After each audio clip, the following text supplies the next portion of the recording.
Hi friends, welcome to Simis Nadan kitchen. ഇന്ന് ഞാൻ ഉണ്ടാക്കുന്നത് ഉണക്കച്ചെമ്മീൻ വെച്ചിട്ട് ചമ്മന്തി ആണ്. അപ്പോൾ ഇത് എങ്ങനെയാണ് ഉണ്ടാക്കുന്നത് നോക്കാം. എൻ്റെ ചാനൽ ആദ്യമായിട്ടാണ് കാണുന്നതെന്നുണ്ടെങ്കിൽ ഒന്ന് സബ്സ്ക്രൈബ് ചെയ്തേക്കുക. സബ്സ്ക്രൈബ് ചെയ്തതിനുമ്പോഴത്തേക്ക് ഒരു ബെൽ ഐക്കൺ വരും. ആ ബെൽ ഐക്കണിൽ കൂടെ ക്ലിക്ക് ചെയ്യുകയാണെന്നുണ്ടെങ്കിൽ ഞാൻ അപ്ലോഡ് ചെയ്യുന്ന വീഡിയോ നിങ്ങൾക്ക് അപ്പം തന്നെ കിട്ടും. ഉണക്കച്ചെമ്മീൻ ചമ്മന്തി ഉണ്ടാക്കാൻ വേണ്ടിയിട്ട് ഞാൻ ചെമ്മീൻ ഇവിടെ വറുത്തെടുത്ത് വെച്ചിട്ടുണ്ട്. ഇപ്പോൾ കുറച്ച് ചെമ്മീൻ എടുത്തിട്ടുള്ളൂ. ചെമ്മീൻ ആദ്യമേ ഒന്ന് കഴുകിയിട്ട് ഞാൻ വറുത്തെടുത്തതാണ്. അപ്പോൾ ഇത് കഴുകുമ്പോൾ എങ്ങനെയാണെന്ന് വെച്ച് കഴിഞ്ഞാൽ കുറേ സമയം വെള്ളത്തിലിട്ട് കഴുകരുത്, ജസ്റ്റ് ഒന്ന് കഴുകിയെടുക്കുക. ഒരുപാട് നേരം വെള്ളത്തിലിട്ട് കഴുകി കഴിഞ്ഞാൽ ചെമ്മീൻ അങ്ങ് കുതിർന്നു പോകും. കുതിർന്നു കഴിഞ്ഞാൽ പിന്നെ വറുത്തെടുക്കാനായിട്ട് കുറച്ച് താമസം വരും. പിന്നെ വേണ്ടത് തേങ്ങ ചെമ്മീനേക്കാളും കുറച്ച് അധികം എടുക്കുക. പിന്നെ വറ്റൽമുളക്, ഞാനിവിടെ 7 വറ്റൽമുളക് എടുത്തിട്ടുണ്ട്. അപ്പോൾ എരിവിനനുസരിച്ചിട്ട് വറ്റൽമുളക് എടുത്തേക്കാം. പിന്നെ ചെറിയ ഉള്ളി, ഒരു 4 ചെറിയ ഉള്ളി എടുക്കാം. പിന്നെ കുറച്ച് ഉപ്പ് എടുക്കുമ്പോൾ കല്ലുപ്പ് എടുക്കുന്നതായിരിക്കും കുറച്ചുകൂടി നല്ലത്. അപ്പോൾ അരയ്ക്കാൻ എളുപ്പമുണ്ടാവും. പൊടിയുപ്പാണ് എടുക്കുന്നതെന്നുണ്ടെങ്കിൽ നമുക്ക് ചമ്മന്തി അരച്ചെടുക്കാൻ കുറച്ച് പാട് വരും. കല്ലുപ്പാണെന്നുണ്ടെങ്കിൽ ഈ ചമ്മന്തി പെട്ടെന്ന് അങ്ങ് അരഞ്ഞു വരും. പിന്നെ കുറച്ച് കറിവേപ്പില. അപ്പം ഇനി ഇത് അരയ്ക്കാം. ഞാൻ ആദ്യമേ ഈ മിക്സിയുടെ ജാറിലേക്ക് ചെമ്മീൻ ഇട്ടിട്ടൊന്ന് പൊടിച്ചെടുക്കണേണ്.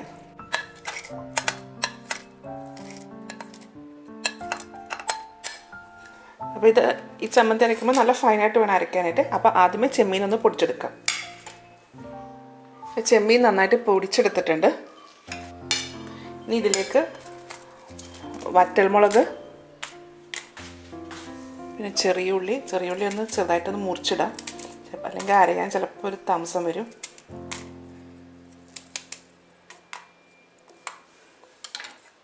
പിന്നെ ഉപ്പ്,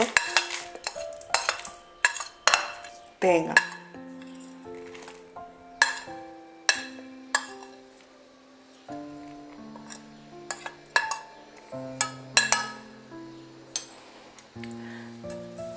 ഇതെല്ലാം ഇട്ടിട്ടുണ്ട്. കറിവേപ്പില മാത്രമേ ഇതിൻ്റെ അകത്തേക്ക് ഇട്ടിട്ടില്ല. ബാക്കി എല്ലാ ഇൻഗ്രീഡിയൻസും ചെമ്മീനിലേക്ക് ഇട്ടിട്ടുണ്ട്. അപ്പോൾ തേങ്ങയൊക്കെ ഒന്ന് ചതച്ചെടുത്തിട്ടുണ്ട്.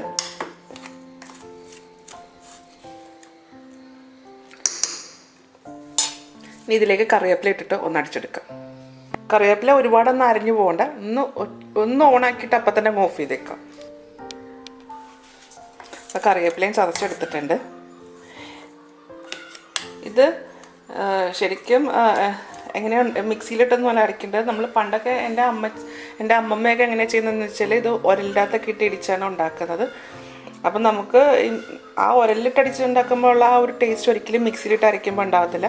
അപ്പം നമുക്ക് ആ ഒരു ടേസ്റ്റ് വരണമെന്നുണ്ടെങ്കിൽ എന്താ ചെയ്യേണ്ടതെന്ന് വെച്ച് കഴിഞ്ഞാൽ ഇങ്ങനെ അരച്ചതിന് ശേഷം ഉള്ളി മുളകൊക്കെ ഇടിക്കുന്ന ഒരു പാത്രം ഉണ്ടല്ലോ, അതിൻ്റെ അകത്തേക്ക് ഇതിട്ടിട്ട് ഒന്ന് ഇടിച്ചു കൊടുത്തു കഴിഞ്ഞാൽ നമ്മൾ കല്ലിലിട്ട അല്ലെങ്കിൽ ഉരലിലൊക്കെ ഇട്ട് ഇടിച്ചുണ്ടാക്കുന്ന ചമ്മന്തിയുടെ സെയിം ടേസ്റ്റ് തന്നെ വരും. ഇപ്പം എൻ്റെ അടുത്ത് അതിവിടെ ഇല്ല, ഞാനിപ്പോൾ നാട്ടിലായതുകൊണ്ടാണ് എൻ്റെ അടുത്ത് ആ പാത്രം ഇല്ലാത്തത്.